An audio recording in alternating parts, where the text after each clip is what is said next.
Hello, welcome to Galactic Initiative. I'm your host, Jeff.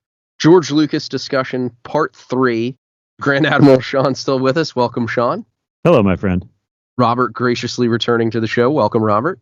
Hello. Between Empire Strikes Back, Return of the Jedi, and then the time following Return of the Jedi, a period that Sean lovingly referred to as the death rattle of Star Wars. That is correct. So we're talking between Empire and Jedi, correct? Or are we talking that's the place we should start. So, okay, lessons learned or issues coming out of Empire, changes for Jedi. Yeah, I mean, I guess there wasn't really a lot out at that time. That was the weird thing. It was kind of like Star Wars on everything after the first movie up to Empire, but then from Empire to Jedi, it was kind of, it almost like there was, I think this is the kind of the beginning of what I guess would now be considered spoilers. It's people, I don't think people tended to think about like, well, they're making a sequel to Star Wars. Oh, well, don't spoil anything for me because you couldn't disseminate that information easily. But I think this was the kind of, because it was left at a cliffhanger, because we didn't know if Han Solo was coming back. So that was the kind of that area where I get the feeling that he was so focused on getting that third movie done that he didn't spend a lot of time, except for toys, of course, which were always the thing. But I mean, there's no tie-in novels. There's the comic books, but I honestly don't know how big they were at the time. But it seems like really the ancillary material, wherever the deluge of that came out post Jedi. So it's like when I think back about what we had to kind of whet our appetite for the next movie, there really wasn't a lot. There was the title, which, for the most part it was supposed to be Revenge of the Jedi. And then obviously we all know it changed. But yeah, I try to think back at that time. It's like I have distinct memories of like trying to, with our limited pre-internet, pre-nerd geek culture or pop culture stuff, trying to find information. And generally, the only place I ever went to was Starlog magazine. And you go through and you'd see like, like a little update. I remember one time I got super excited because there was like almost a postage stamp size picture of a matte painting, which I think at the time was the landing zone on Endor and the shuttle, and it was kind of like an unfinished matte painting. And that, up until when they were doing the full promotion of the film, that was like the only thing you'd see, except for maybe the toy reveals. I guess they did do some like proof of purchase mail-in toys, like I think General Maydean had come out before that movie. Except for the fact that there was issues like, what Han Solo is Darth Vader Luke's father, who's going to end up with Leia, that kind of thing. It's like intense speculation on a level. People think that people speculate now with very little information. Back then it was, 10 times more intense. There just wasn't like an apparatus of a million YouTube or podcast shows to connect. But I mean, basically people were theorizing all sorts of things, and mainly because there wasn't a lot of stuff, at least to my memory, unless I'm forgetting something. Now, the general public, I mean, the people outside the walls of Lucasfilm, we didn't really get a lot. And I mean, there was a lot of other science fiction products, I guess, being put into the market. I mean, we had gotten the sequel now for Star Trek, so we'd seen Wrath of Khan, and we're heading into Search for Spock, and there was a lot of other things going on at the time. And like you say, Starlog and Cinema Fantastique and a couple of other outlets was really where we heard anything about that. I mean, clearly it was a very controlled situation. In the 70s, 80s, and even into the early 90s, it was very difficult for you to get anything unless you knew somebody who was there, or you were consuming all these trade magazines like everybody else was. And as kids, we had a pile of toys, and again, still making our own headcanon. And the comic books, the Marvel Star Wars comic books at the time, I mean, Yeah, they had worked in Empire Strikes Back into the regular run of comics, but they were still putting out these weird stories that were out there, and bringing in all these wild characters on the side that really had nothing to do with the actual canon of Star Wars, and so there wasn't any hints there. Ultimately, they wouldn't even include Return of the Jedi in the regular run of comics. They would release it as a separate, I think it's 4-issue set. So, yeah, I mean, there was really not a lot. I mean, and again, the novels, like, it's kind of funny when we talk about tie-in novels and all this stuff. Like they did 2 or 3, I guess. I mean, they did novel adaptations of the film, and then there was Splinter in the Mind's Eye, and that was it. Like, we didn't start getting Star Wars novels until the late 90s or the mid 90s. And so for people who were wanting more Star Wars, I mean, and this is, I don't know if it's by accident or by design, but, Lucasfilm really got people sort of ginned up to go see the film, right? I mean, there's nothing there for you other than little tidbits of information over the couple of years that the movie was being made, and then the teaser trailers, and then, of course, the movie drops. So it's like everybody was ready for more Star Wars. There was no other outlets to satisfy that need, so to speak. So for the general public, again, it's a 2-year waiting period, between, or 2 or 3 years between the films, like the last 2. But I think that the anticipation for Return of the Jedi was higher than. Well, I don't know. Maybe I feel like it was higher than for Return of the Jedi, or for Empire Strikes Back, because they made the first movie. The first movie, nobody knew what to expect. They went and saw it. It became a global phenomenon. It changed the world. Everybody became a Star Wars fan overnight. And then they went and saw it every couple of months in the theater for the next 2 years because they kept re-releasing it.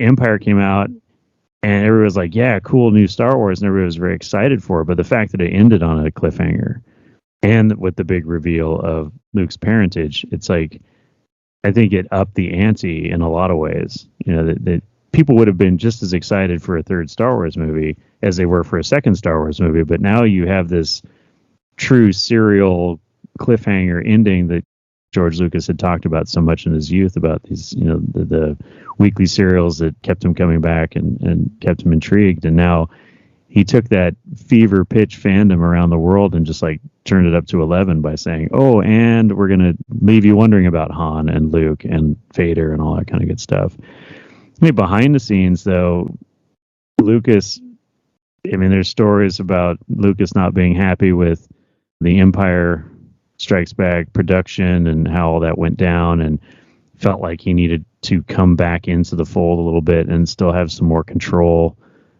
He went from being neurotic and overworked and having health problems and all this stuff and freaking out about the first movie to being like, I'll write it and I'll hand it over to some other people and they can take care of it and do the sequel and I'll just cash the checks. But then something happened there where he felt like he needed to step back in. So when doing Return of the Jedi, even though he wasn't directing, he was really kind of directing. I mean, he was showing up every day on the set and he was looking over everybody's shoulder and making sure that it was being done to his standards or whatever you want to call it, and staying on budget, because it was his money. And same thing with Return of the Jedi. It was his money, right? He's financing all this stuff, and he was very concerned about expenditures and where things were going, and so there's something that happened there behind the scenes too between these movies where Lucas, he feels very Michael Corleone, getting every time I try and get out, he'd pull me back in, kind of a thing, and it becomes even more so with the prequels later on. But yeah, he definitely came back in and reasserted himself in the production process. Yeah, and they also, they had, realized that they did have Splinter of the Mind's Eye that happened as a kind of a book sequel between A New Hope and Empire. But then I guess simultaneously the Han Solo books were out, and then I guess between Empire and Jedi was the L. Neil Smith Lando Calrissian trilogy. But the problem with all of those is that as much as they had all your favorite characters, because of the fact that half of the fun was the the entire universe.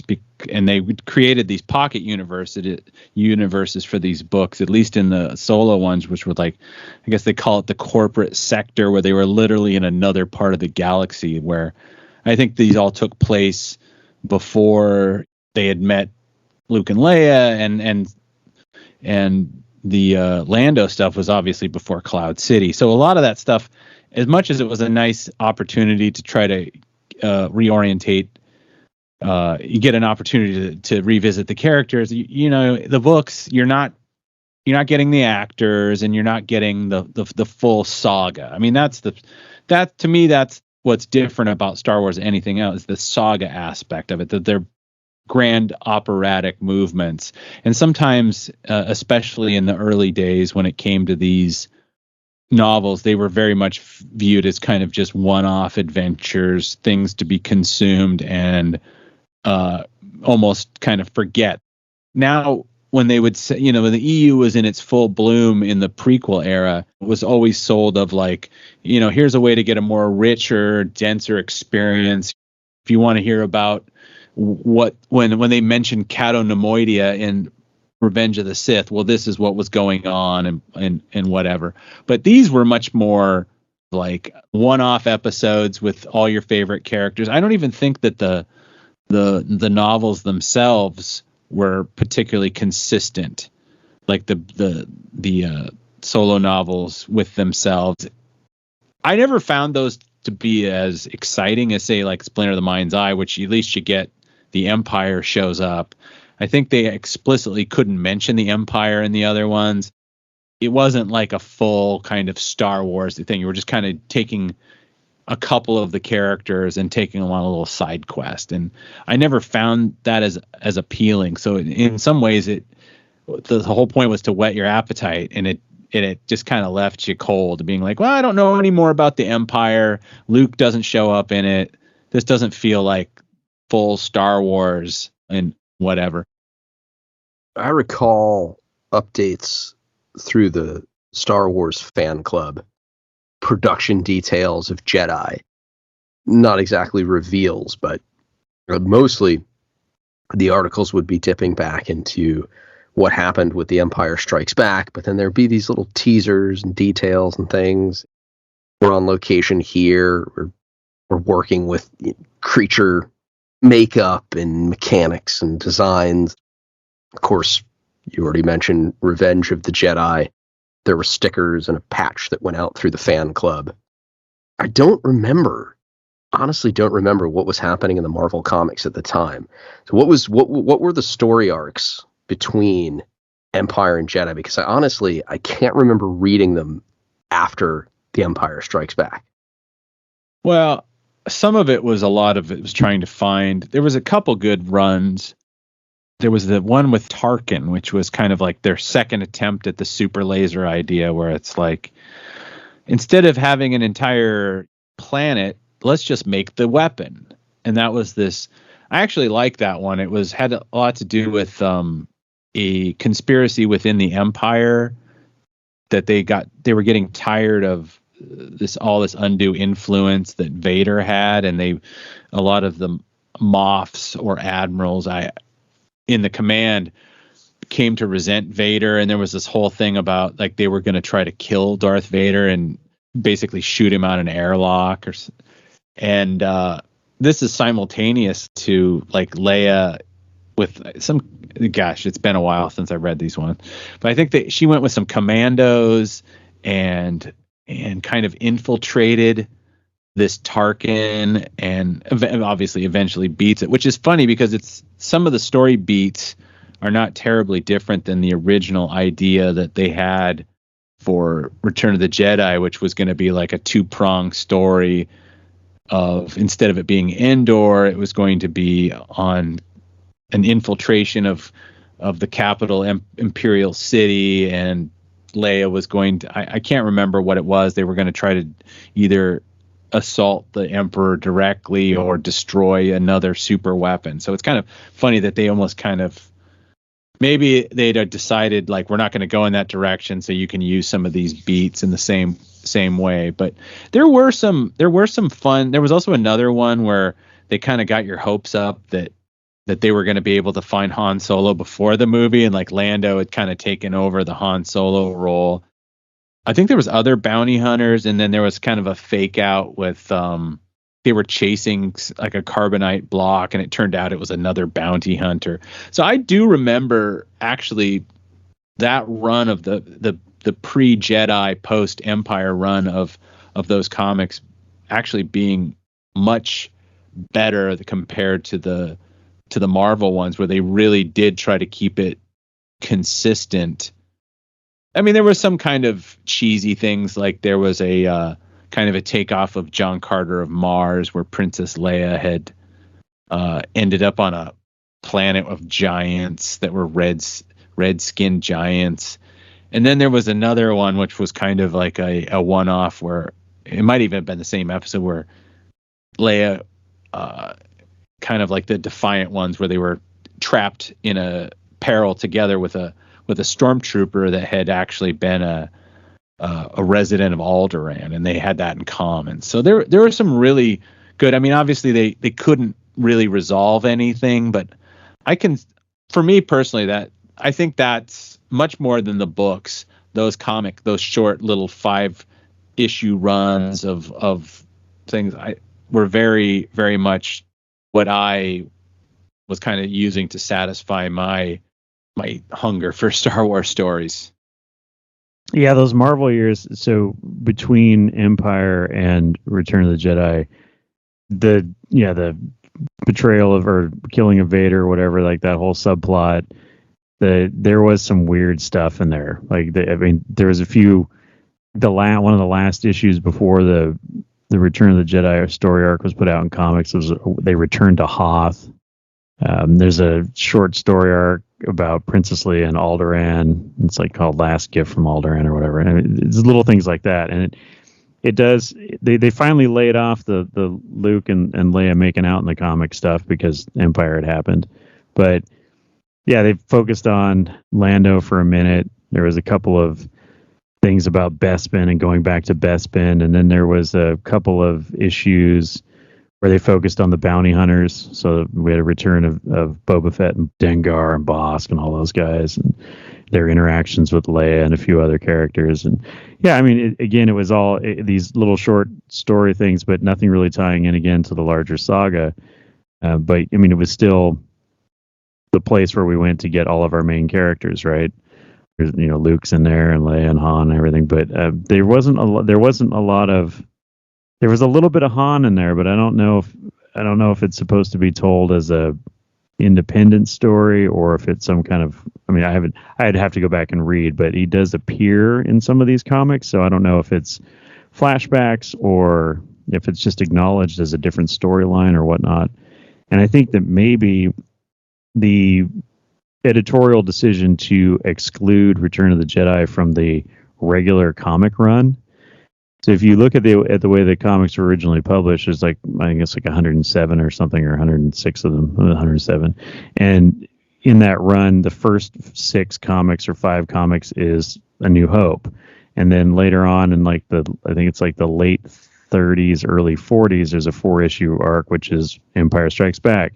And then it runs for the rest of the line of the comic, and they released Return of the Jedi as a separate 4-issue series.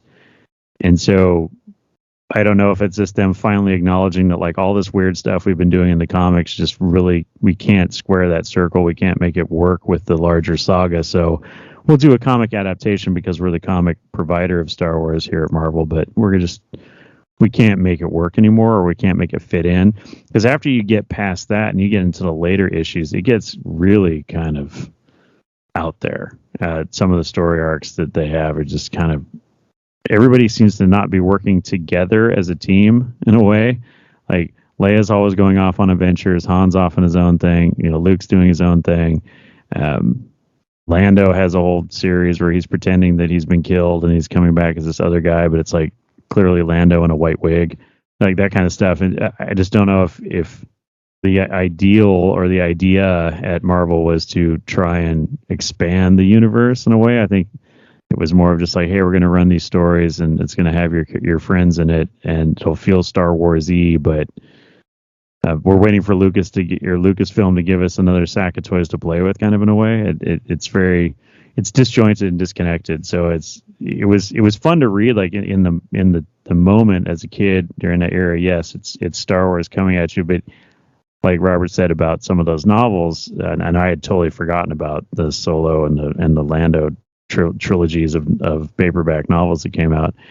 None of that stuff really felt full Star Wars. I mean, it was good. It kept us engaged in the brand, but the movie, it was the movies, right? We were waiting for that next movie to really kind of see what happens next.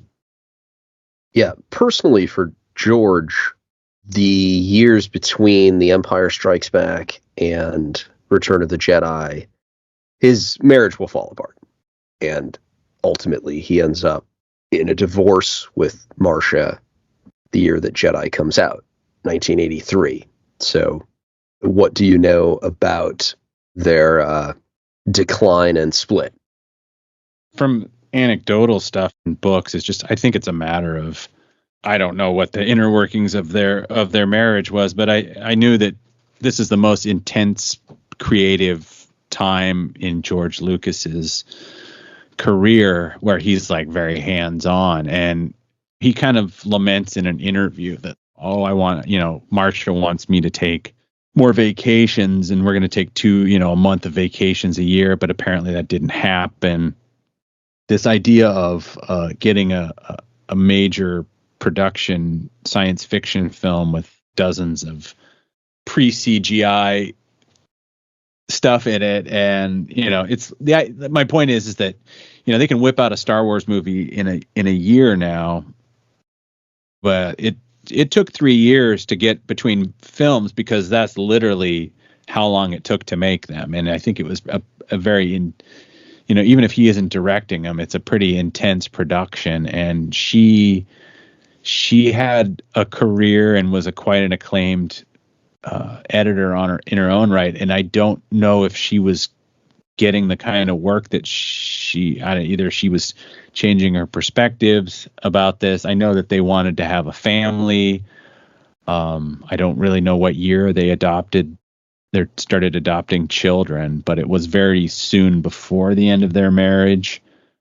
I think it's just one of those situations where it's like, this is the thing that maybe isn't necessarily the thing that they had been planning on, that he was going to, he wanted to be a filmmaker that made lots of different films, but really the iron was hot for this Star Wars. And he started this almost a mantra that he repeats: I have to finish my movies. I have to finish my movies.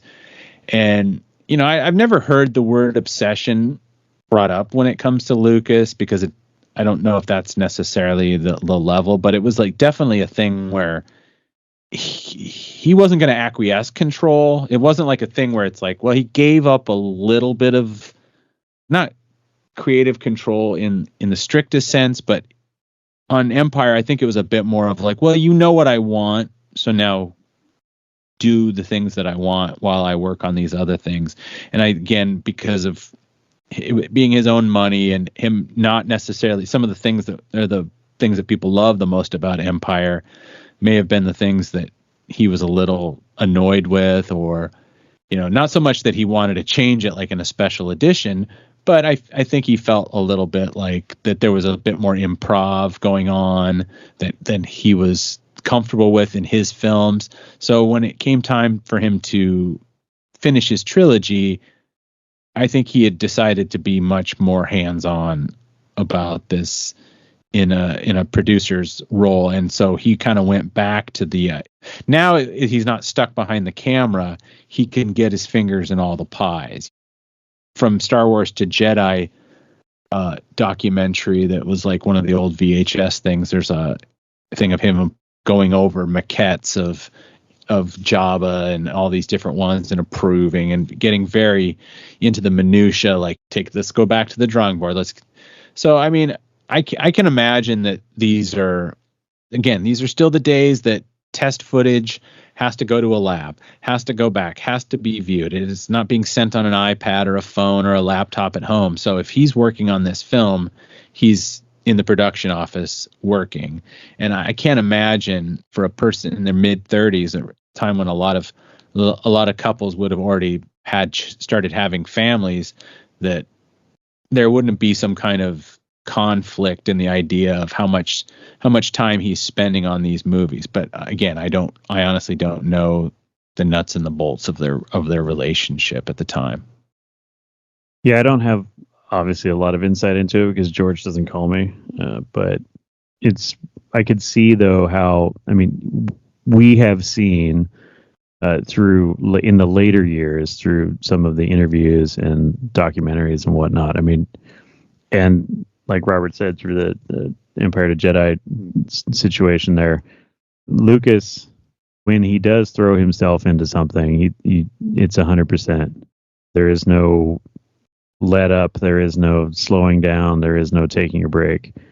And, I could see how that would put strain on a relationship, especially for someone like Marsha Lucas, who's, I don't know if her drive or her career aspirations were similar to Lucas's. I mean, early on, we read about how George was telling his parents, when they didn't think that film school was a good use of his time or whatnot, or that pursuing film was not necessarily a great career move. And he was talking about how I'm going to be a millionaire by the time I'm 30 and all this stuff. And like, maybe that's apocryphal and, maybe it's not entirely real. It might be part of the legend, but someone who is that focused, and again, we can use the word obsession as a stand-in, but yeah, someone who's that focused or driven to achieve a goal like that, and then to have had his experience early on with how Hollywood can step in at any moment and hijack your creativity and your vision. Finishing this trilogy is probably the thing. It's his entire existence at this point, because he will not let anyone step in and take that away from him and take away the ownership and control over the creative process. I mean, he did kind of step away a little bit in Empire, but clearly he's back for Jedi, and we see that he's way more involved, back to New Hope levels of involvement. And if you're flying all over the world and filming things, and then you're spending all of your time deciding, what color green you want Jabba to be and all. I mean, you have a decision to make about every layer and every aspect of creating this movie.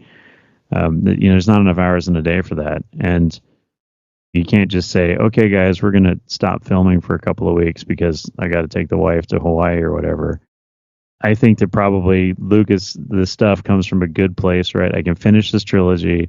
I will have made my money. I will have financial security, and then I can focus on this other stuff. But I think that it probably just took too long, and people grow apart, whatever. I don't know the whole scenario there, but I'm pretty sure that she was tired of being by herself, because that's the level of commitment that work requires. Yeah, and he had already started to, in interviews, talk about his plans for the ranch. And so I guess the one shift that would be a criticism of his is this is the kind of the shift of the storyteller to, yes, he is a storyteller, but he's also a businessman, and much to the chagrin of, like Gary Kurtz, who did not, him and Lucas had a falling out of a sort, and I don't know all the details, but Kurtz had kind of said years later that he had seen that George was going, had seen how much money was in licensing and toys, obviously, because for the business people, that was the big story about the original Star Wars, is like, oh, we didn't know it was going to be such a windfall of cash for him, because these things had never been, toys and posters, and it had never been that big of a deal. It was just mostly kind of a little bit of money to the side, and then it just became this whole phenomenon. And of course, it ramped up in Empire. And then, of course, if you remember, if you were there, for Jedi, it was the only thing you could compare it to is maybe the way the Phantom Menace was, and the amount of things produced for that film, the hats, the trash cans, the posters, the drinkware, the cups, the everything. It was the most, up until the prequels, most commercial. And again, Gary Kurtz was not happy about this. He thought about it as a story, and that's kind of where Howard Kazanjian came in. So there was that change there of a person that, I guess Kazanjian had worked on Raiders, if I'm thinking correctly. So he'd kind of had a relationship with him before, and I think he was like, Lucas is not a big fan of criticism, and probably did not like saying like, what are we just doing this to make money? Or are we going to tell a story? Well, obviously George had these plans to basically create his version of what American zoetrope was supposed to, what Francis Ford Coppola had said. Oh, I want to have this place where we're sitting around drinking wine and talking about film and then going out and making film. Well, I don't think George Lucas is a big drinker. I think his idea was, I want to have this ranch and we can make films. And much like he said many times, like, we don't have to use Hollywood because I don't like Hollywood. I don't like how they operate.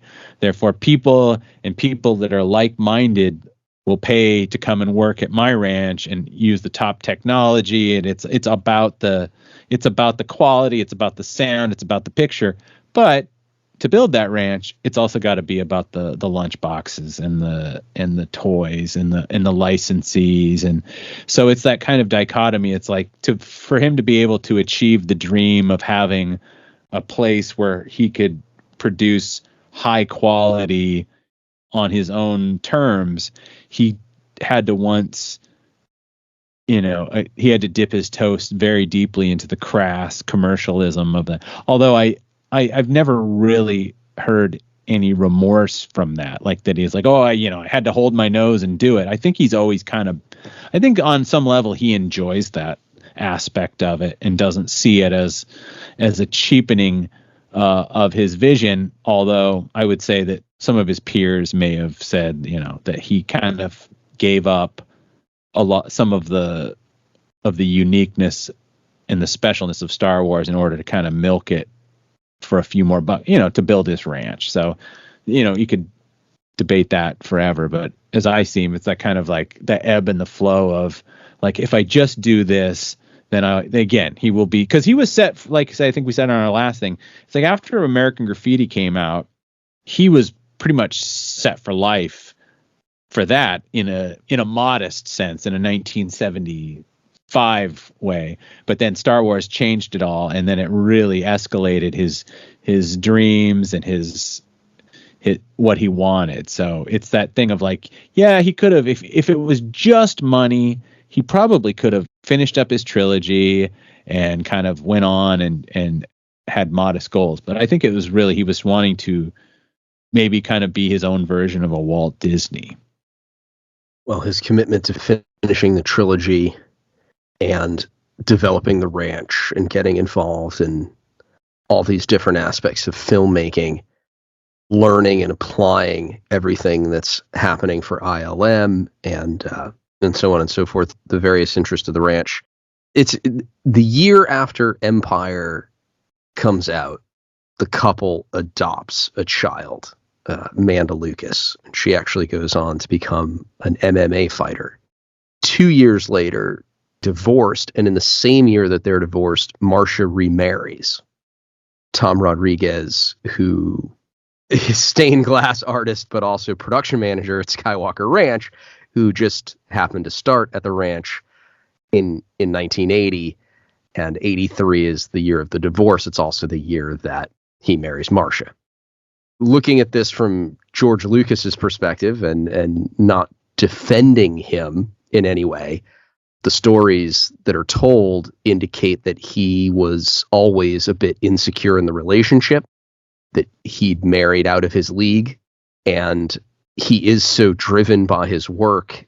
But it's odd that they're adopting at the time when he is getting more and more and more involved in not only finishing the trilogy, but all these other interests.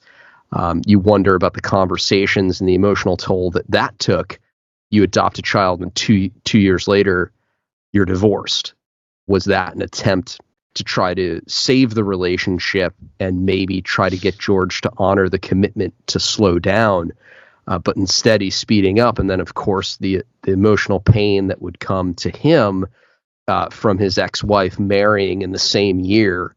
So you get the feeling that the relationship had been over from an emotional standpoint for a time before the divorce actually happens. So from adoption to divorce to remarriage, personally, this has to be maybe the most difficult period of George's personal life. Yeah, I would agree. I mean, the biographies that I've read about him, from what I gather, George Lucas definitely wanted to have children, and some of his health issues precluded him from having his own children, so he adopted. And I think this was something that was kind of something that he wanted. And when his relationship with Marcia failed, her relationship with the adopted child did not continue.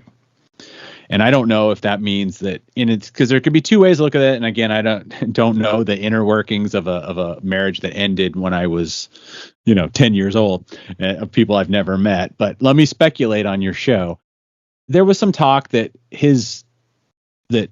was kind of blindsided by the end of his marriage. There was talk of infidelity, and that he was deeply hurt.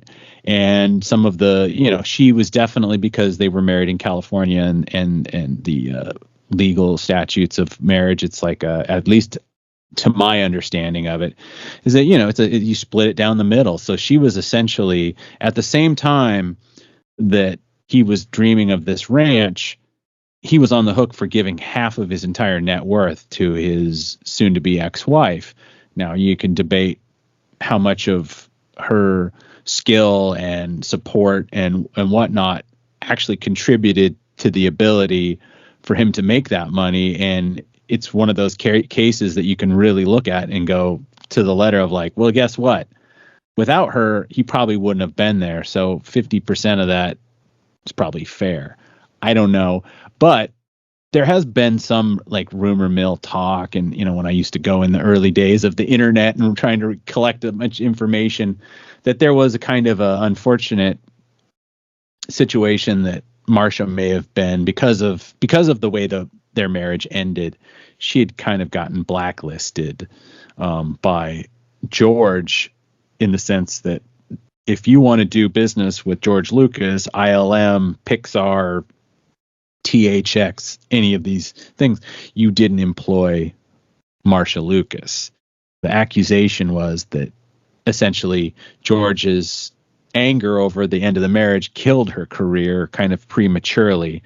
I was doing a quick search on IMDb, and she's not had any kind of substantive connection to any production.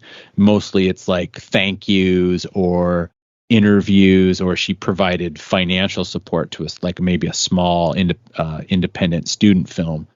Yeah, I mean, I think it's been documented in a lot of biographies that this was an incredibly depressing time, but also, I mean, it was a good time because he definitely was a person that, for all intents purposes, took the mantle of fatherhood incredibly seriously, almost to the point where he changed the trajectory of his creative life to prioritize that. I mean, he had obviously went in to adopt 2 more children, and we didn't see him, really until from 1984 or whatever to 1997. It was kind of like a good 13-year, 14-year spin of him, obviously very much in the business, but he kind of stopped being that.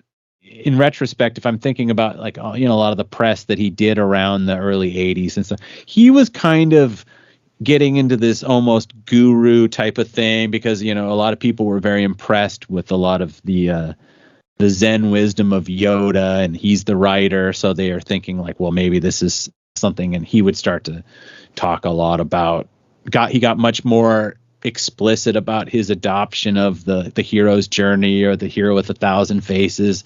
And so he started to kind of become that guru and talking about it. And like, this is really simultaneously when he really began to build the mythology of Star Wars, was this almost perfect thing that occupied his brain, and he was just letting it out piece by piece, and not the more realistic idea that this was a thing that he definitely had an idea of it, but it was a very large overarching outline with a lot of repetition of names like Starkiller, Mace Windu, the Jedi Bendu, the Wills, all these sort of things were all in the mix, and have obviously even 40 years on have pop up all the time. But yeah, I would, it's that kind of like, it was probably the make or break thing. It's like he definitely tasted the fruits of success,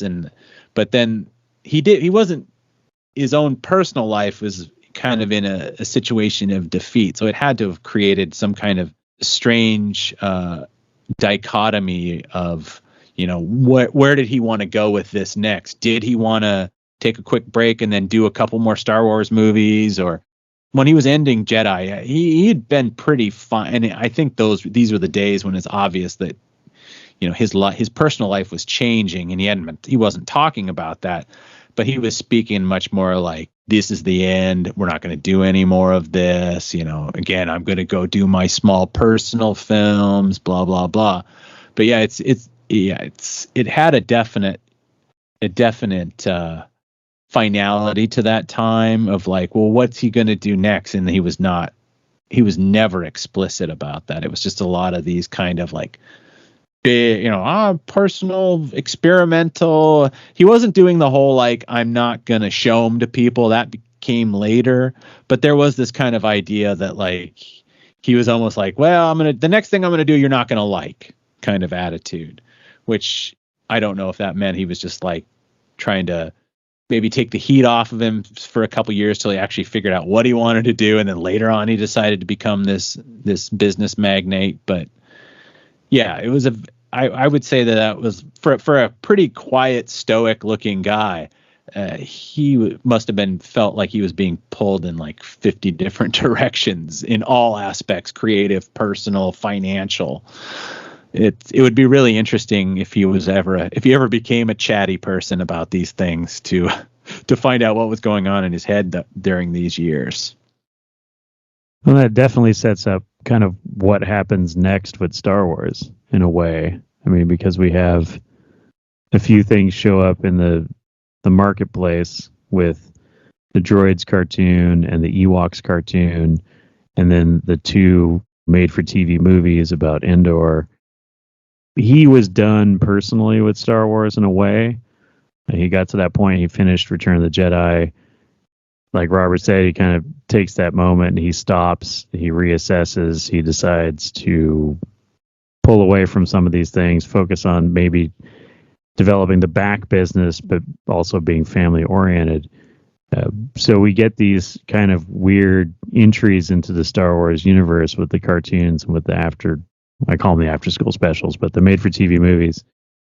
Everything sort of suddenly ends in 1985 or 86, I guess. I forget when the last of the TV movies came out, but he just kind of just turned it off. Like they stopped making action figures. They stopped making any other content really. And that was it. It was done.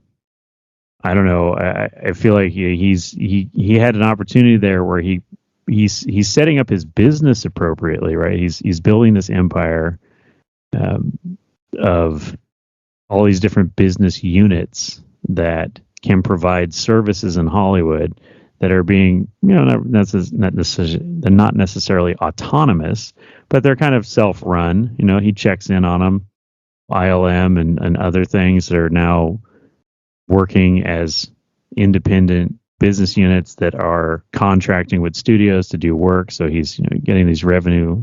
I wouldn't necessarily call them passive revenue streams, but he doesn't have to sweat for 14 hours a day to make them profitable.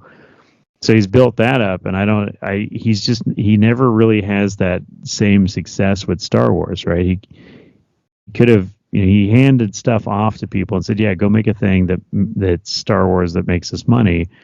And what came back was like the holiday special. And he was like, oh my God, this is the worst thing ever. I hate it. Turn it off, kill it with fire. And he still hates it to this day and doesn't like talking about it.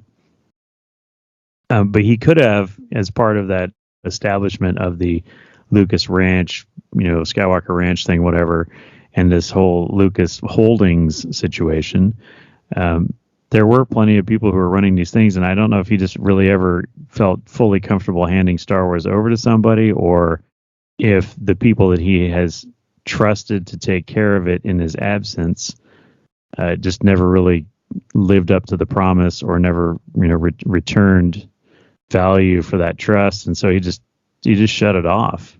I mean, they stopped making comic books, they stopped making toys, they stopped making cartoons. It all ended. And that abrupt end to Star Wars had several long-lasting ripples in the business community, and for example, the Kenner Toy Company collapsed unceremoniously because they were relying so heavily on their revenue from Star Wars toys. And then it was just gone, and they never really recouped from that loss, and eventually they were swallowed up. Things like that. And then other people wound up leaving the franchise because there was nothing new or enticing. So kids grew up, moved away from it. Kids transitioned over to other fandoms.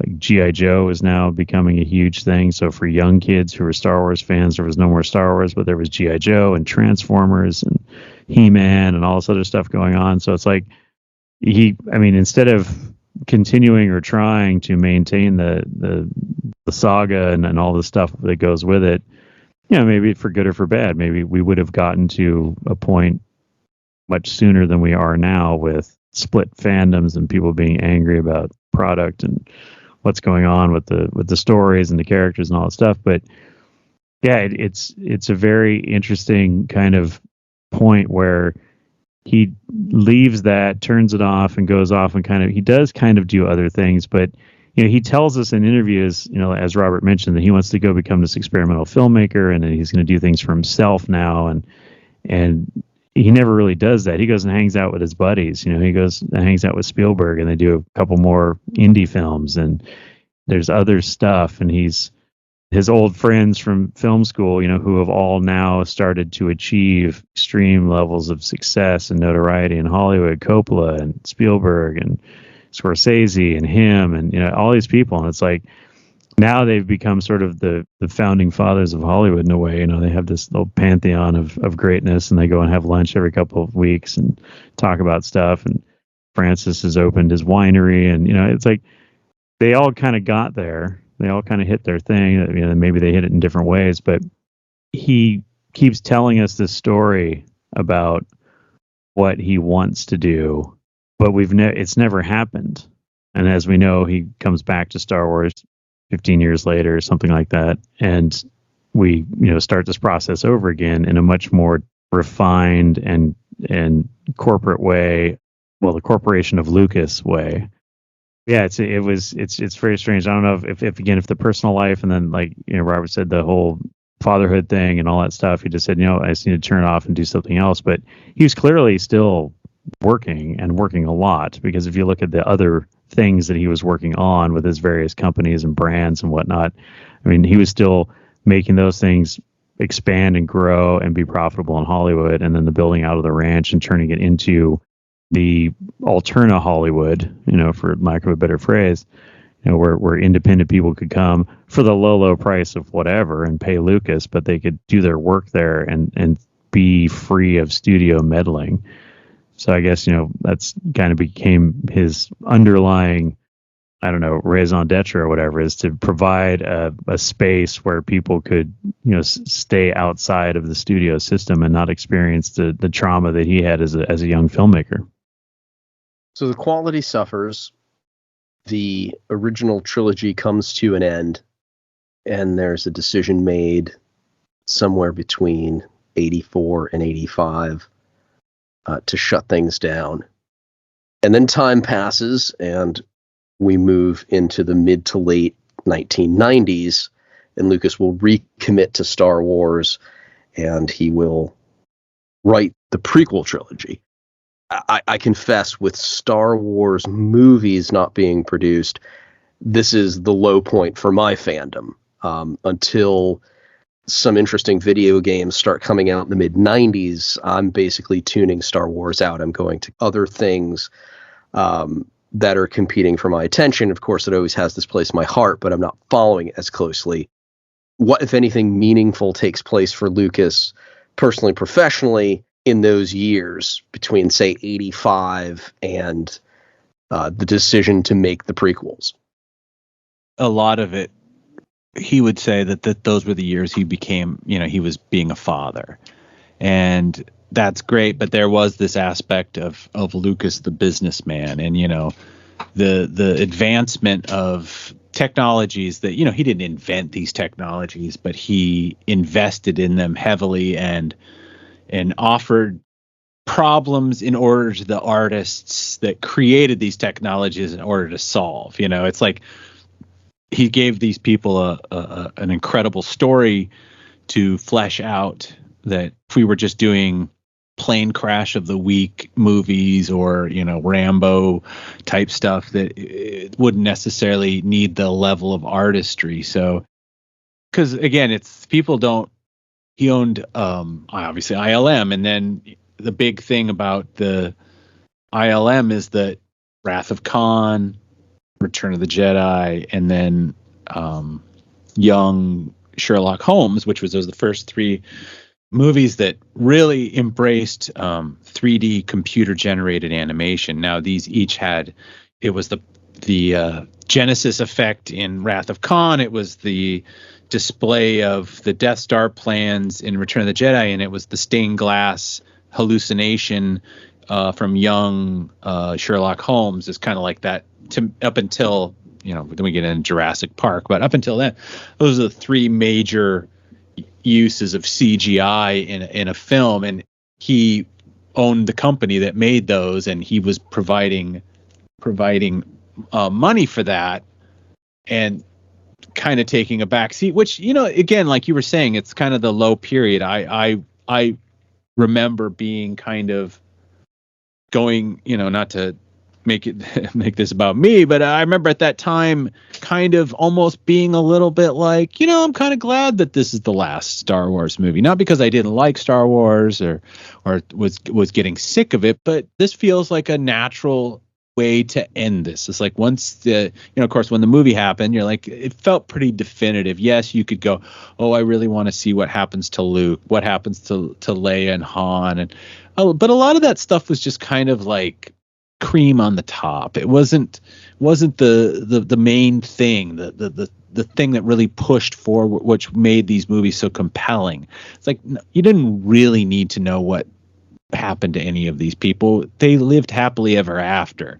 And in the idea of this huge Star Wars umbrella that everything's connected, and that it's a symphony and it's a cycle and it's this was enough. And I felt it kind of have this weird synergy for people. I think that a lot of people were kind of like, yeah, that was great, but you're dealing with the children of the children that Lucas didn't really father, but were still born of his creation, all the knockoffs. But then again, like Sean was saying, He-Man and G.I. Joe, it gave life to properties that either were kind of interpretations of things like the Conan the Barbarian that has been kicking around since the 20s, and they were able to kind of connect that with a way that, like, hey, can we sell this to kids?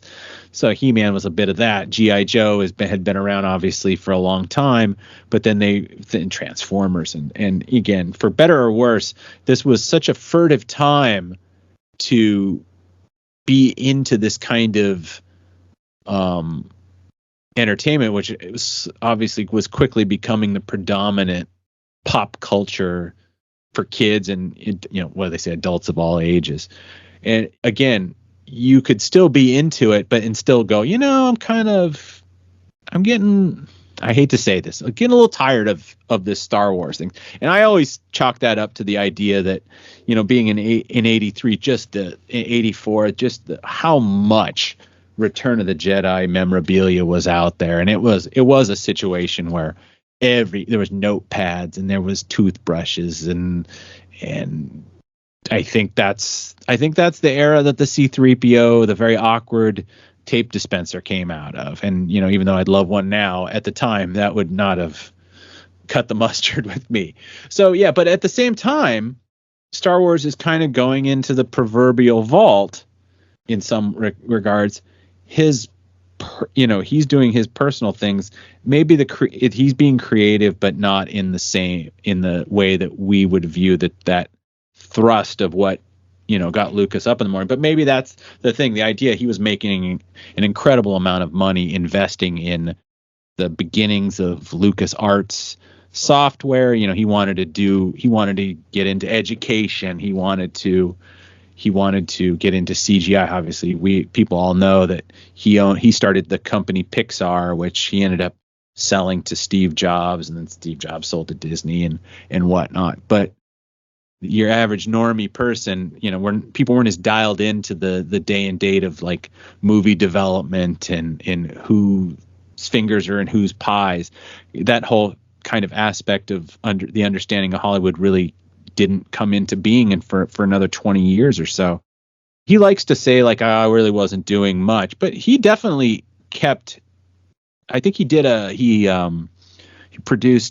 helped produce a movie for Kurosawa, which was called Ran, which I've never seen, but he did do some production and did two more Indiana Jones films. So yeah, it's that kind of like the nadir of Star Wars.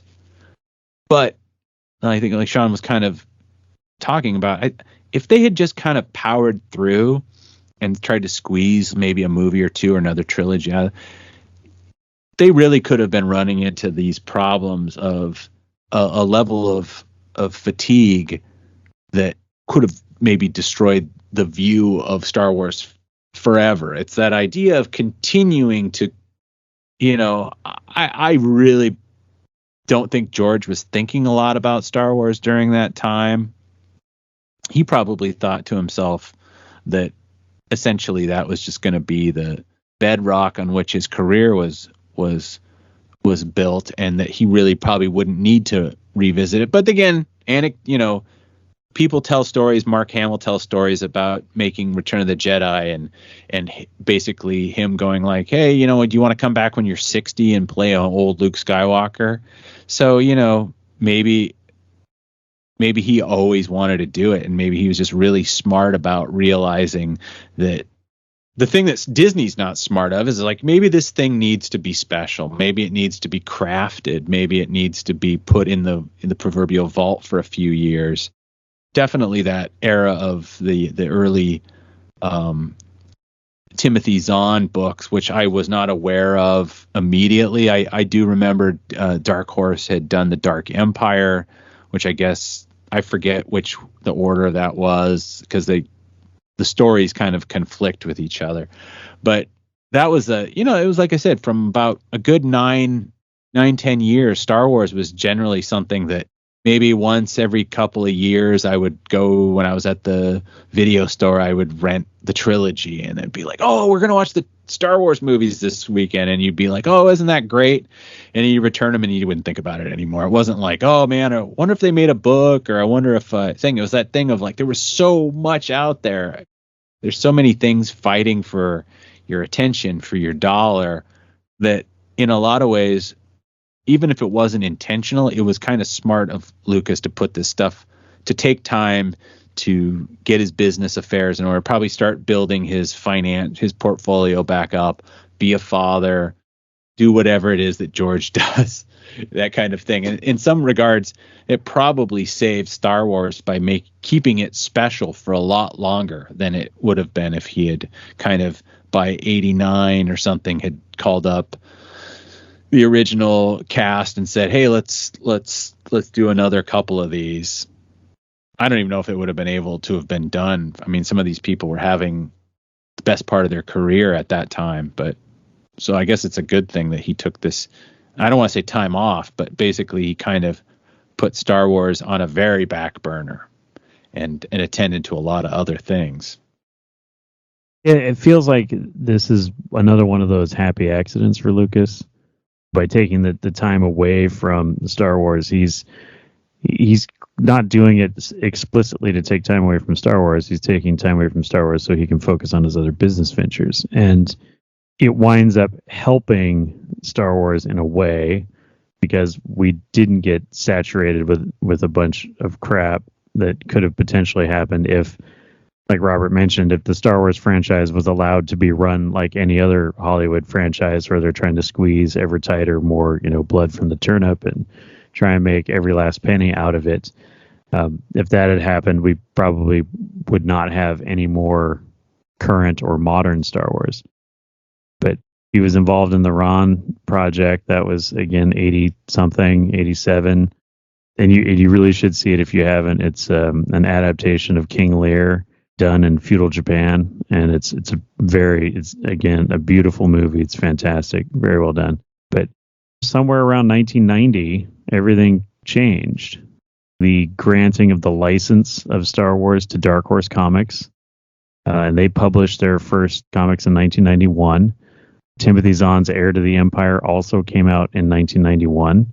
But somewhere somebody got to Lucas and said that fans, or there are people who are still interested in this.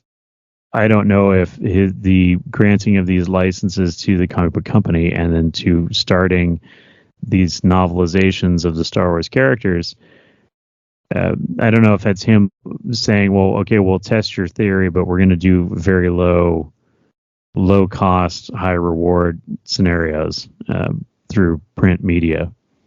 But he did have a very interactive experience and hands-on with Timothy Zahn when he was writing his books, because these were being viewed as the sequels. But it was done in such a way that, if it comes out as a book and it's written by somebody that's not me, and the people hate it, I can just say, oh, hey, it was a book written not by me, and that's okay. And don't worry about it, kids. It's, we'll make movies later or whatever. But if it turned out to be something highly successful, he could draw from it or he could build on it. And I think, and I remember when those books came out, like, I was incredibly stoked. I was in high school at the time, and that was a must-have at Christmas or birthdays or whatever, was the Timothy Zahn books. And I too had been in that place where, through my adolescence and in junior high years and whatnot, early high school years, I had moved away from the Star Wars franchise as well, just because there was nothing new there for me to keep bringing me back to it. I had my toys and some other things and whatever, but I got caught up in other franchises and other pursuits but when the Heir to the Empire, but I didn't even start buying Star Wars comics again. But when those novels came out, I was back and ready for more Star Wars. And I think that within that period of time, maybe Lucas isn't fully back into Star Wars, but as Robert had mentioned, he has really gotten himself involved in digital cinema or digital special effects in cinema. And he's seeing now that there's still an appetite for Star Wars through these various licensing agreements that are now being profitable for him. And he's kind of realizing, like, well, I've forgotten about Star Wars. I've been really busy, but apparently a lot of people haven't. He starts thinking about the prequel films. Maybe not yet in his mind, they're prequel films or whatever, but he's thinking about more Star Wars. And this is where the idea starts to come in, where he is looking at the special edition films, right? Say what you want about them, and I know there's a lot of debate about the merits or whether or not they were a good idea, but the special edition was where he started looking at digital cinema and how can I push the envelope again, and how can I create new technologies or expand existing technologies to serve the creative function of filmmaking. But I don't know if he would have gotten on that path if the fans hadn't come back through these novels and comic books. I didn't read the Zone Trilogy until a few years later, and I don't know how that would have changed things for me. I definitely enjoyed them when I read them, and reading them a little closer to the release of the prequels, I was reading them during the special edition releases, so that went well for me. Let's talk about the decision to create the special editions and at the same time write the prequels, Lucas's involvement and lead up to Episode 1, The Phantom Menace. It's interesting because it's like, yeah, those. I mean, I don't know if it was planned this way. It's like you couldn't have planned it better. But that kind of that 1990, 91 when that first burst of expanded universe came out. Again, things obviously are different. That's 30 years now, and movies obviously are very much the way they are now. They come out on Friday, and they live and die by that first weekend. So that really hasn't changed for the most part, other issues notwithstanding. But a book like that, it's a slower, long, circuitous route. It's like when Heir to the Empire had finally made it to paperback. I needed a reason to escape, and that seemed like, Star Wars has always been great for that. And I think that's kind of where it's set for a lot of people. I think it kind of planted that seed. This was a good thing. This was the thing that we liked, and that we kind of said goodbye to, because again, you say goodbye to childish things when you grow up. But then you start reading these books and you realize, they're really not that childish. I mean, it's not Proust, but it's not Sesame Street. I think it whet a lot of people's appetite for more of it. And as there had been that the books had come out, and again, by the time the third, The Last Command had come out, I think people were anticipating that book in a small measure, like that people would anticipate a movie. I mean, I remember I actually bought it in hardcover. I was like, I didn't want to spend that money, but I was like, I am not going to wait 6 months to find out how this ends. And then it started to, this groundswell of a lot of the Generation X kids were starting to do things like zines, and Kevin Smith had made his references to Star Wars, and a lot of people in their early 20s or whatever starting to realize that we all kind of knew everybody kind of knew this language that we'd all forgotten, and then it was like popping up, and then there was like more stuff in the media out there, but it was like books, and you could sit and you read it on the bus. I guess Dark Horse had obviously started, and to me it felt like in some regards I had been kind of being prepared for this inevitable, like, we're gonna release these 20. You start having like, wait, there's something that I experienced as having its 20th anniversary. That's insane. So it's that first thing of the beginnings of the nostalgia, and it's like you're only 24 years old or whatever, and it's. I'm trying to remember. I wish I had this stuff at the tip of my brain, but did Shadows of the Empire come out before the special edition?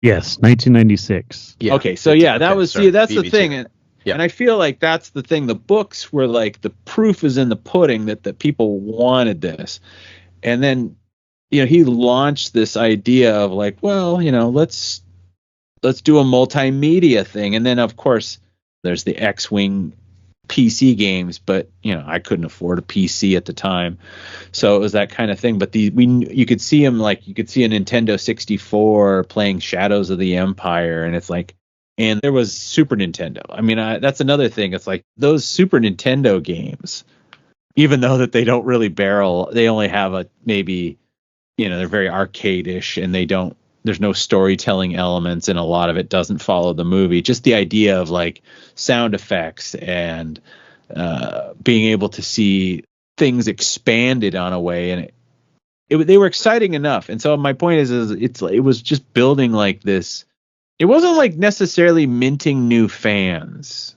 It was engaging the ones that, much like me, that over time, it's obviously the inertia of growing up. It's like music and MTV and, you know, girls and just wanting to, you know, you don't really want to be flying your, at least in those days, at least in my neck of the woods, you wouldn't be walking around with your Star Wars shirt on necessarily and want to be showing that all off. But maybe it's because I had the rep of being like the Star Wars kid. So it's like, you know, I already had the rep. But my point is that a lot of this stuff was kind of like residual, and like Lucas found a way to kind of fan the flames in a very organic sense. It wasn't like a thing where one day he just dropped a like, oh, I'm remastering them all and I'm going to be doing prequels. It was all kind of, okay, here's these books. This is what Luke and Leia and Han have been up to. Well, here's what they were doing. This is what was happening when Han was in the Carbonite, and here's these great video games. So it's like you're now re-experiencing the trilogy. It's like, remember all that stuff? Well, now I'm going to go back and I'm going to fix everything I didn't like. And then there was another one where there was the celebration of computer technology. They had done an IMAX film. Ben Burt directed. I forget the name of it, but it had played at the IMAX theater at the Pacific Science Center here in Seattle, and a lot of it was kind of a taster for people to go out and see what Lucas was doing to get ready for this 20th anniversary. So this might have been a year, maybe even almost 2 years.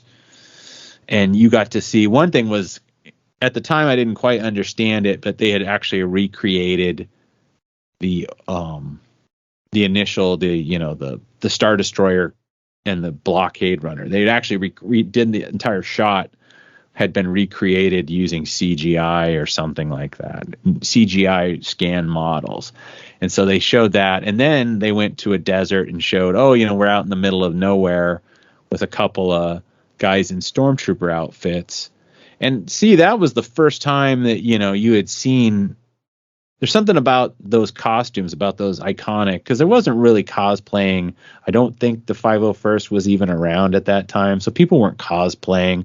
So it's like to see that stormtrooper armor, which is almost like at the time was impossible to manufacture. So it's like you knew that was the real deal, and you're seeing them out in desert, and they're filming it, and they're going back, and they're like, we're gonna put in some new stuff, and it just became like this beginning of this groundswell. Because I remember it's like everybody kind of understood. So you'd be like hanging out and talking. It's like, hey, you know that they're bringing out Star Wars? Well, I heard they're doing this thing. And it's like we would, you know, again, it's pre-internet, internet in your pocket, basically.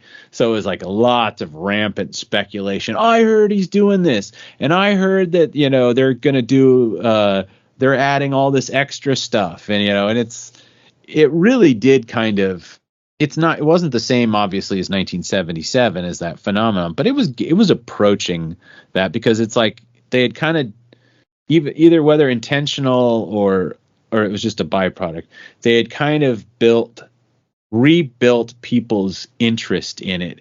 And the funny thing is that they were just kind of reselling and repackaging a lot of the same stuff that you had already, a lot of all the same characters, you know, Mark Hamill, and none of those people actually, except when they came out and they would do the talk shows, it's like they didn't have to go and lose weight and get fitted for their costumes and everything. But it was almost like the movies were being released for the first time. At least for me, it was a absolute thing. And to realize that this wasn't going, you know, much like the original Star Wars was, you know, the summer of 77 or whatever.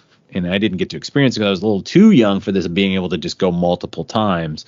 But it was that thing of like, well, not only can you go as many times as you want, it's like, then they're going to, like, in 2 weeks or a week, they're going to release Empire, and then they're going to release Jedi. And then, of course, you know, the trailers were very provocative. And at the time, the idea that they were like doing, this expanded musical number, it actually seemed more intriguing than in actual practice. But, I don't remember anybody having any kind of reservation about the fact that this was happening.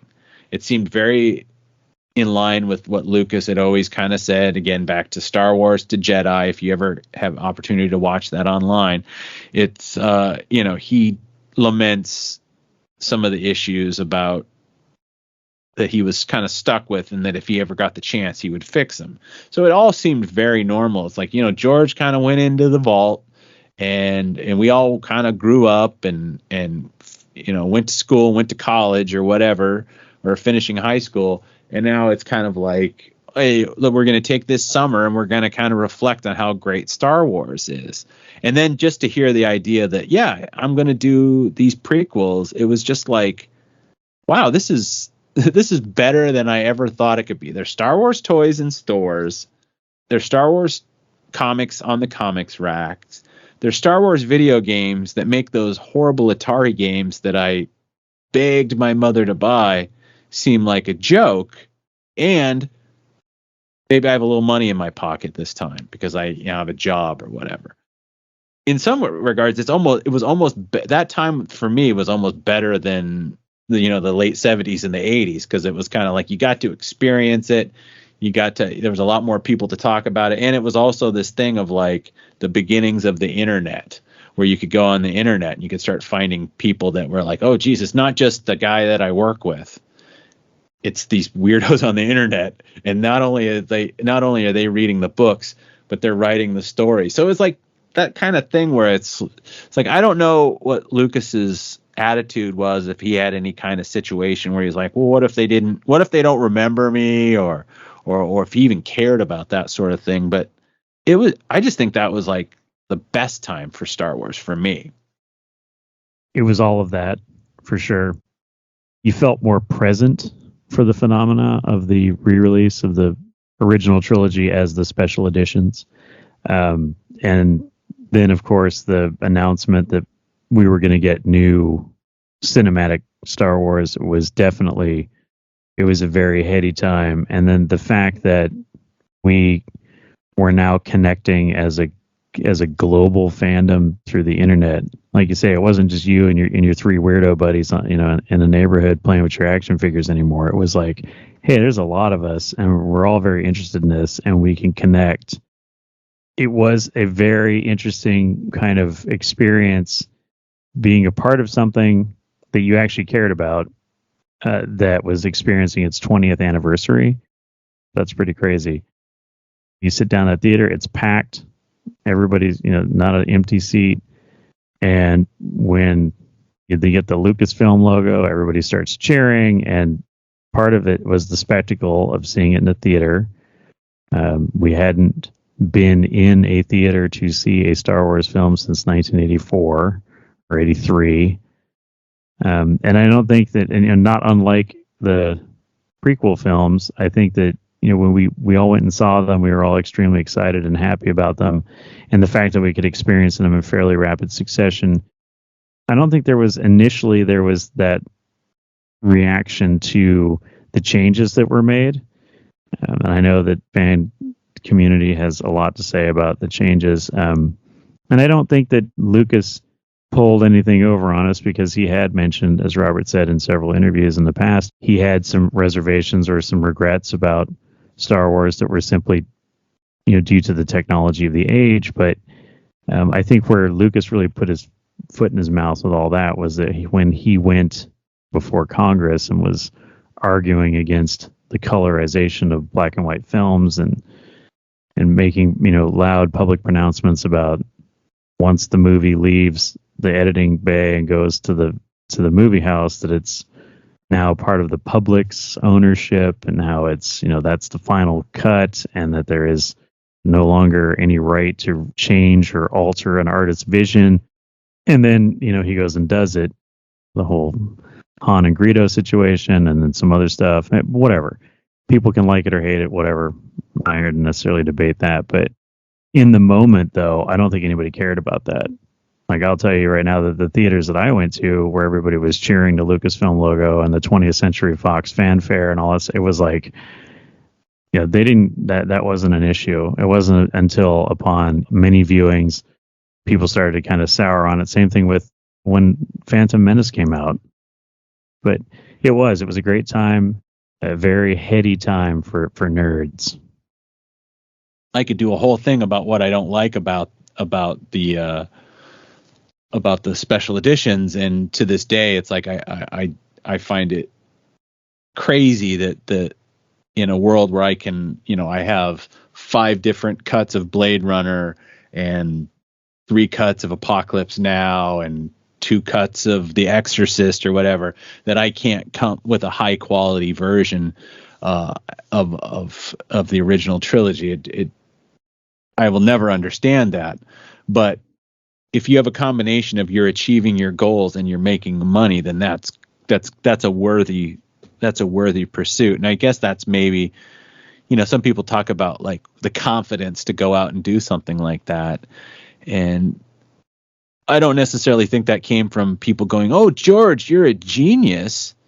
I think it came from the fact that he would, have tens of millions of dollars coming into his things, and that gave him the confidence. So yes, I would agree. If it had not been successful, and if it had just caused a never-ending squabble in the press of dueling, YouTubers about what's good and what's bad about the special edition as they came out, it may have, if it affected the bottom line, it may have softened his enthusiasm for the prequels. I don't think it was going to be I think it's like once he committed to it, he was going to do it, but I also don't think that he would have gone into it knowing full well that people were going to react to it negatively.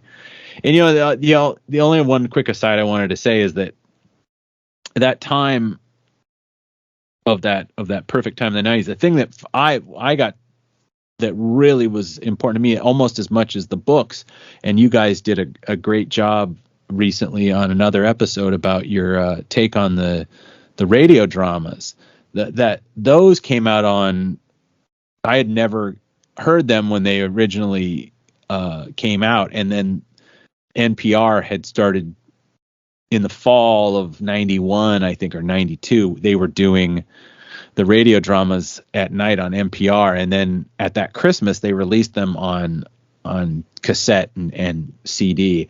And that was incredible. That was like a thing. It's like, I had heard that like, oh, they did a version of Star Wars on the radio. And I assumed it was like a one night Reader's Theater 2-hour thing where they all were on a stage and they read the script and they didn't, and everybody clapped and that was all it is. And I didn't realize that they had ballooned this 2-hour movie into a 6-hour epic thing. I very much, and my point is that you had kind of referred back to that episode about how, you had already kind of experienced a lot of the EU stuff, and then you saw it. And I would say for me, I actually got to experience the radio dramas at the very early stage of the EU. So a lot of the stuff hadn't already been kind of solidified. So I found that experience to be an excellent way to tell that story. Yeah, obviously that in your guys' criticisms of what you liked and didn't like, and I would suggest people go back and listen to those episodes. But it's like that he kind of brought that stuff out again, and it's back what I'm saying before about it added so much to this idea. And then also the role-playing game came out. Now, I was never really a big role-playing game, but I definitely wanted to be. It was just a situation I didn't have the opportunity to find many people that wanted to play it. But I would buy the books and like just read them. As a kind of the enjoying of all the backstory. At that point, I'm so back in the game when it comes to Star Wars that any kind of complaints over, well, that really throws off the rhythm of the movie for me or whatever, were kind of minor. Now it's, I could talk about it all day about what I like and don't like. So in some ways he was creating like whether intentional or not, he created kind of re-educated his fan base to kind of being like, hey, remember what you need to really remember what these movies are about, because it's like I'm going to start playing around with that here in a couple of years. The criticism leveled at the special editions, it's a precursor for the Phantom Menace, but I don't recall the criticism coming from media. I don't recall the media being harsh or tough on George. Do you? Yeah, I would agree. I mean, a lot of it is that kind of Star Wars is always kind of treated as kind of a weird phenomenon that, at least the way the media, because there wasn't really that the film bro kind of media wasn't really in existence at that time. So yeah, most of the conversations about the validity of the changes fell amongst fans, and it's like, there's a lot of, I think that maybe that was the beginning of the multiple bifurcations of the fandoms, the people that go I don't like those, I can't stand those special editions, and then it became I can't stand the prequels and more and more and more. Eventually a lot of fans eventually find their off ramp. It's like some people, it was the special editions, and that I would hear a lot of criticism of how it took a lot of the things that made it special and cheapened it, and kind of like, oh, you're just trying to compete now with Jurassic Park, and you're trying to, stuff as much crap in the thing, and you draw attention to it, and it can't just be a nice, because again, I guess if I'm remembering, from Star Wars to Jedi, and he kind of leveled this criticism out of a lot of people that quote unquote copied his Star Wars movies, and that they were all terrible because they didn't understand what I was doing. And one of his big things is that he said, well, special effects is for color. It's not supposed to be the reason. And if a film has if the special effects overwhelm the story, then you're going to destroy the story. And so I think some people would take that, fans, and point to the idea that just because you can have construction droids and 50,000 new aliens in the cantina doesn't necessarily mean that that's what you do. And that was, some people have pointed to that change in Lucas's aesthetic, that either it was a new understanding of what he wanted to achieve with Star Wars, or it was just, this is what Star Wars would have been like in 1977 had we had CGI. Personally, I've never been satisfied. A lot of the things that I love about the original Star Wars movies were products of the limitation of technology of the time, or it was just a thing like later on. Well, George is like, well, if I fill everything, then that's what people want, because people want the Velociraptor, they want the T-Rex. It's like I can't just make the matte lines cleaner. I can't just make Max Rebo's band synchronized better. It's like I have to create more. I don't know if that was it, or he really had like a list of like, well, if I ever get to do this, these are the things I'm going to change. I think in this is sort of the era too where Lucas starts to begin to craft his image, the retelling of things, to paint himself in a better light, because we started seeing, this was the Bill Moyers era, Power of Myth and all that. Now George is on PBS telling us, how smart he is and how in tune he is with myth making and mythology and all this stuff. And I think also for the that's judgy. For fans who've been there since the beginning, we would read the articles in the trade magazines, and we would read the TV Guide interview, and we would, like all that stuff. There was these little snippets where George would say, oh, it's going to be 12 movies. and this is like around Empire time. And then it was going to be 9. And then when he finished Return of the Jedi, he was like, "No, I'm done." And then when he came back, he's like, "No, I might do a couple more." And we start to see him polish his answers, and he starts to refine the messaging and I guess these themes that repeat. And he talks about poetry and beats, and also it's like a lot of this stuff feels manufactured, right?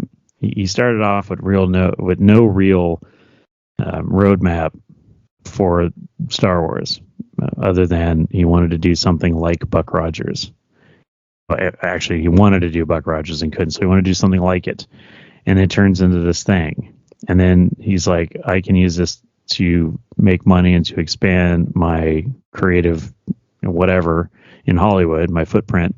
And so I do it. And then I tell people I want to make 1 million of these, and this is great. And then at some point I get burned out, or life happens, and then I just say, no, I'm good. And I shut it down, and then I come back. And so his talk about the special editions, like Robert said, I mean, the special editions, if he had just gone in and cleaned up the matte lines and enhanced the color a little bit, given us a 10-channel audio soundtrack or whatever, the fans would have lined up just as strong and thrown just as much money at him, just for the fact to see it again in the theater in that spectacle, and to have it be in the best possible quality ever, even in better quality than when we saw it as kids.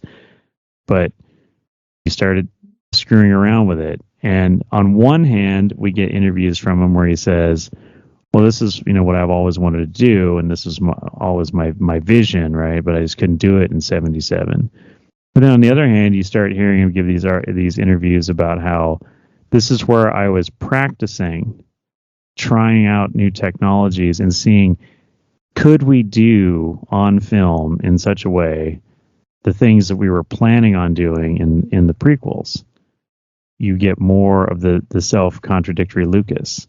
And then there's this policy that has carried forward to today that for whatever reason, Lucasfilm will never, and Disney by extension now, will never release an original theatrical copy, or a good quality original theatrical copy of A New Hope on any format, streaming or otherwise. That policy tends to lean towards the argument of, I'm the artist and this is my final product. But I think it also is one of the things that George, again, with it could be a money thing. Like, if I just keep releasing different versions of the stuff, people are going to have to buy it because it's a version they don't already have. The fans that have gone out and made the despecialized editions, which are as close as you're going to actually get to the original in high definition. And so I don't know. It's just, of course, Star Wars is his golden goose, right? Every time he does something with it, he gets paid a ton of money. But at the same time, we start to see a little bit of resentment. And he, on one hand, he says that's one of the reasons why he sold Star Wars. And on the other hand, then he complains about selling Star Wars. And it's interesting. George, I don't know, wants to be revered as this intellectual or this great storyteller when he even himself says he hates storytelling and writing. But he wants to be perceived as something beyond just a maker of fun films for kids. We're getting George, the special edition, and he's trying to come across as something that he's probably not. Yeah, perhaps not. With the Zone Trilogy, the last book coming out the year before he begins to write The Phantom Menace, what the Zone Trilogy showed was that there was excitement for the original trilogy characters and their adventures after Return of the Jedi. Shadows of the Empire coming out at a time when he's finished a script for The Phantom Menace. So he's chosen to do the prequels despite the success of the Zone Trilogy. Going backward is easier. He starts to write. We talked about writing being a struggle for him, and the script will change many, many times. We're going to see Lucas, the innovator, coming back The Phantom Menace is going to set the stage for so much movie making over the course of the last 20 years. In the same way that New Hope changed cinema for its era. Now, the criticism for George is going to begin almost immediately. The reviews for The Phantom Menace are going to be mixed, whether it's pacing, dialogue, direction, acting. There's a lot of criticism that's going to come out right away. How Lucas receives that clearly from The Phantom Menace to Attack of the Clones, he processes some of it and makes some changes, but we know that he doesn't like criticism. So let's talk about how he prepares for The Phantom Menace, writing, directing, having his hands on all the different parts. And the film is not universally loved, how he reacts to that.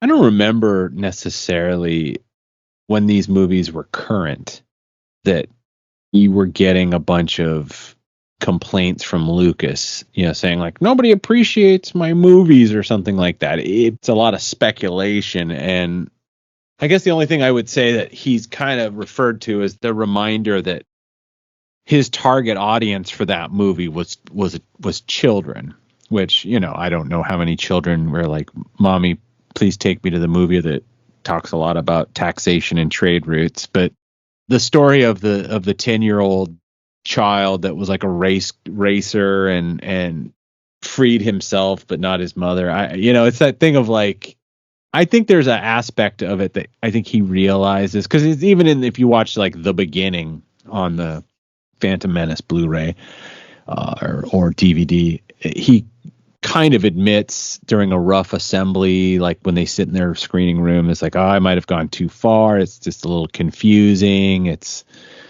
I'm changing moods. I think that Lucas, on some level, knew that he had made a movie that was kind of not as easy to swallow as say A New Hope.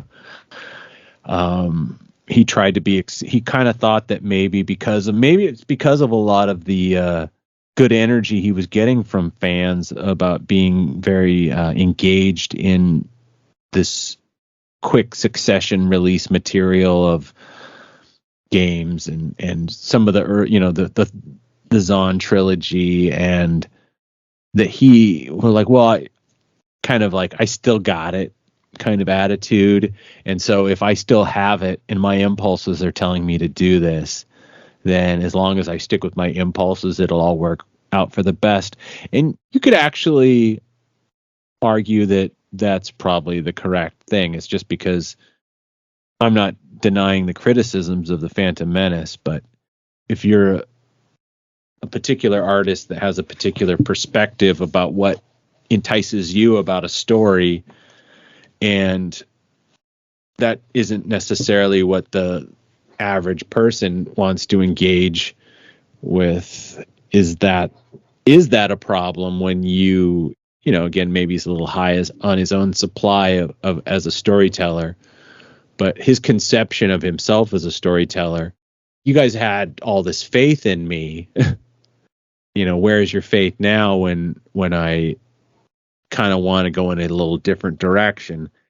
I would say that most of the things that probably hurt Lucas was you put a heavily comedic character as this weird way to deflate tension in the film. So all of a sudden it's like something very serious happens. Then all of a sudden Jar Jar Binks is doing something silly, and it has trouble kind of educating the viewer about the rules of the world that you're operating in. Whereas, A New Hope, in a 2 short hours, it's like any question that you have about why in the original Star Wars is kind of like, well, those are all good questions, but you not knowing the answers to what the Clone Wars is, or is Darth Vader a robot or a man? Is, the princess going to go to the scoundrel or the callow youth? I mean, those aren't really important for you to enjoy it. But the problem is he throws everything from mystical knights that you don't quite understand what their purpose is, because they do union negotiations, but they don't free slaves. And a lot of it is, again, palace intrigue. And it's like, why does this planet have a 14-year-old queen? And why does anybody think for a minute that we don't realize that the girl that was talking at the beginning of the thing with all the makeup and the hair isn't the same girl in the handmaiden costume? And then it's like there's a lot of these kind of tricks and misdirections and information gets thrown on you very quickly in a movie. And I don't necessarily think he achieved his goals. There's a lot of things that just flat out don't work as well as did in the original Star Wars. You're kind of dropped in the deep end of the pool, but you find your ability to swim quite quickly, whereas you struggle throughout this movie. And there's some great fun stuff that's very much Star Wars, very much high adventure, very much like universal kind of storytelling that anybody is going to get something from. But you have to swim through a lot of confusing transitions, and there's just a lot of information. It's a long movie, not just running time. It's just the amount of things, and a lot of things are introduced and then they're not really built upon, of like, oh, are these the people, are the Gungans going to be the most important, like very important going forward? Well, there's no really indication that they are. And they don't turn out to be that important. So it's that thing of like, it seems very much of a product of a first draft. And that's the big problem. And I think he was used to being kind of criticized for having stories that were kind of like, well, this is the old serials. This is just Flash Gordon writ large. Or as Siskel and Ebert used to call Star Wars, like, it's a space western, blah, blah, blah. And again, a lot of these criticisms can be kind of like, well, that's just your conception of this. But a lot of the criticism of the Phantom Menace specifically is just the muddied storytelling, the fact that in some regards he kind of assumes that you're a Star Wars fan when you come in, and that a lot of these little things are just going to delight the Star Wars fan. And they did, but for the casual viewer, the same type of person, maybe not the same person that went into a theater in 1977 and came out with their eyes bugging out of their heads thinking like, I didn't even know I needed this and I love it. Well, that's not the experience you're going to get with the Phantom Menace. And I don't even care if it's a kid, because I don't know a bunch of kids now that like go like, oh my God, the Phantom Menace, it set me on this path of things. Most of them are like, well, that was the first Star Wars movie and I liked it, but then I went and I watched the other ones and maybe that's my favorite because it's the first one I saw, but it isn't the thing that set their brain on fire with all this wanting to know more about it. And I think that kind of criticism of like, well, you're known as the guy who knows the hero's journey, and you create these storytellings that interweave Eastern mysticism with, Arthurian legends and, high adventure and melodrama and romance. And you kind of gave us this thing that doesn't scratch any of these itches, but tries to go in multiple directions and almost succeeds in none of them. It actually just ends with a lot of questions and a lot of people going like, well, that was interesting. He was self-financing, and there's no aspect where he was going to go like, all right, this is a mistake. I need to go back and refilm 30% of my movie to make it more clear. The harshest criticism the things that he dealt with in criticism were things that he was not invested in to the extent of Star Wars. So let's like more American Graffiti. Basically, people were like, what the heck? Well, he didn't direct that. He just produced it. And then there was Howard the Duck, which he was very involved in that, but it wasn't like his baby. I think it's like, so him getting criticized and then getting criticized for the thing that he's known from, it probably had to have thrown him for a loop. Because again, his deflection is these movies are for children, which again, that has become this weird clarion call for anybody that doesn't have an articulate response to a criticism about Star Wars or an aspect of it. And it's done, unfortunately, George does it, and a lot of, would-be movie reviewers on YouTube tend to like fall into this. It's a space wizard movie for children kind of thing, which does never explain the problem. So I think, unfortunate, rather than like, well, do I have to fight the studios? Do I have to fight the time? Do I have to fight the bank? Do I have to fight the weather? It became, well, now do I have to fight the fans too? And I think that's maybe where not the beginning of the end, but it kind of the rot started a little bit in his own conception of Star Wars, where it became less of like, I have to get this done because, my own personal financial aspects are in competition, blah, blah, or I got to get this done before either I lose enthusiasm or the fans lose enthusiasm. And, it'll be awful for both of us. In some regards, it may have changed his own relationship about how he felt about Star Wars.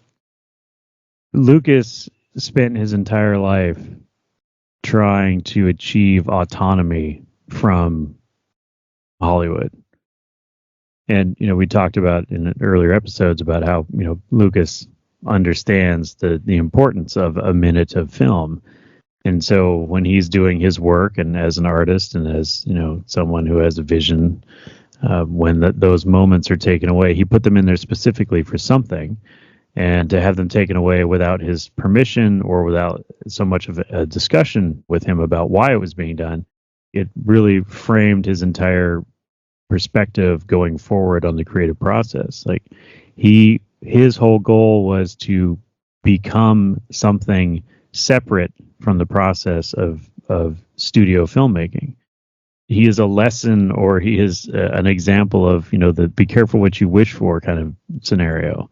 I mean, he became the sort of the Howard Hughes of filmmaking. I'm an artist. I create art. And I invented Star Wars, and I'll be damned if anybody's going to tell me what that means other than me. But he is in this position now where he answers to no one but himself. And he's financing those films, he's writing those films, he's directing those films, he's producing, he's standing over the art department saying, no, I don't like that. Yes, I like that. Put those two things together, make it better. He has become his art in the sense that there is no aspect of that film that is not entirely 100% either created by him or created under his strict guidance and supervision. And so when Phantom Menace comes out, and there is mixed reviews and mixed reactions from both fans and critics, he is no longer able to hide from scrutiny. All that criticism's on him. He was at the helm for every single aspect of the creation of that movie. And so I think the criticism that he had received in the past for various other projects he was involved in, it wasn't all, he didn't get the full brunt of it because he was part of a team of creatives. And so while he may not have had a hand in perhaps the costuming or the script writing of Howard the Duck, he was a producer, right? So it went through his hands. He looked at it. He said, this is a great movie. Let's make it. Or he saw the final product and said, okay, that's good for a final cut. Let's get it to the theaters. So he does bear some responsibility for Howard the Duck. But was he there on set every day directing? Did he come up with the costumes? Did he write the script? No. Well, he did in Phantom Menace. And so he by becoming what he always strove to be, which is the complete artist and in full control of all aspects of the production. So now he gets hit full in the mouth with unhappy fans and a lot of criticism from this community of people that, on one hand, George Lucas is very much acting like he's disdainful of, right? I don't like Hollywood. It's all these Hollywood people and these, all this stuff. But on the other hand, he's desperate for their acceptance and approval. And he wants his movies to be recognized as the great works of art that he believes they are. And he got that in the original trilogy. But now suddenly in the sequel or the prequel trilogy, he's just like, what do you mean you don't like this? And because, he still is the artist and the believer in his own vision and his gut instinct, he will never admit that he took Jar Jar Binks out of the movie because of the fan reaction. He tried to turn it around, but then I think the dialogue got worse in episode 2. But again, to Robert's point, there's a lot of the I know you are, but what am I kind of defense when you start talking about the it's for kids, which is completely devoid of any real meaningful argument. Don't tell me it's garbage because it's for kids and I just don't get it because I'm an adult that thinks too much about this. Anyway, that whole thing has always made me angry because it's like, look, if we can talk about the merits, right? And there are great things about episode 1, and I'm a bit of a defender of it because I'm a huge Darth Maul fan, the most underutilized villain in the history of Star Wars. But this whole thing where, George now sort of becomes sullen and retreats a little bit, and I'd mentioned earlier, I felt like he resented doing Star Wars a little bit. When you watch those documentaries, the behind-the-scenes documentaries for the prequel movies, the scene where he sits down to start writing episode 1 is like, it looks like a 9-year-old kid who wants to go out and ride his bike with his buddies, but his mom says, no, you got to sit and practice the piano. He sits down in the chair and he throws down his legal pad and his pencil, and he's like, well, I guess I got to come up with a story now. Ugh. This is the Star Wars guy. This is the dude who invented Star Wars, and he's supposed to be inventing more Star Wars, and we're getting this real behind-the-scenes look, and this is the way he feels about it. And I know he might have been trying to be, funny or whatever, but it's just it felt to me like really kind of like, okay, this is why the sequels are what they are, because it's almost like he's being forced to do it in a way. And I know, that's probably contradictory to some of the things we were talking about earlier, like Moe's maybe wanting to get back into it, and he's doing all this other stuff to see if the fans want to do it, or if the fans want to join him on this journey or whatnot, and he gets that positive feedback, and so he's like, okay, let's do it. But really, his heart isn't 100% in it. And I mentioned earlier, like he feels like he's detached a little bit, like he's in the process for the process to make the money, so he can make the next one, so he can make the money to make the next one. But there's something missing there. And so I think that Lucas probably didn't react well to the criticism simply because he had nothing to hide behind it. He had nothing left. He had no way to deflect. He couldn't deflect anywhere. He couldn't blame a studio. He couldn't blame a financier. He couldn't blame technology. He couldn't blame the lack of vision on the studio heads, except for Alan Ladd Jr. Like that kind of stuff. He couldn't do any of that. Guess what? This is Lucasfilm, George Lucas, 100% all the time. And if the fans don't like it, you can't blame anybody now, dude. It's all on your lap. And I think that was probably the first time that George really had to deal with something like that. And I don't think he responded very well to it. Lucas isn't out there from first to second complaining, woe is me. And yet I think we can see echoes of the criticism in decisions that he makes based on Attack of the Clones. Did he lose too many people from the original trilogy? Did he lose too much of his crew that helped keep him in check? Did he take on too much responsibility? We see some enthusiasm for what he's doing in the behind-the-scenes features. He's excited to show Spielberg the battle droid. I mean, there are moments. The joy, the creativity seems to come out, and yet I have to agree overall, it feels more like a process than a creative endeavor.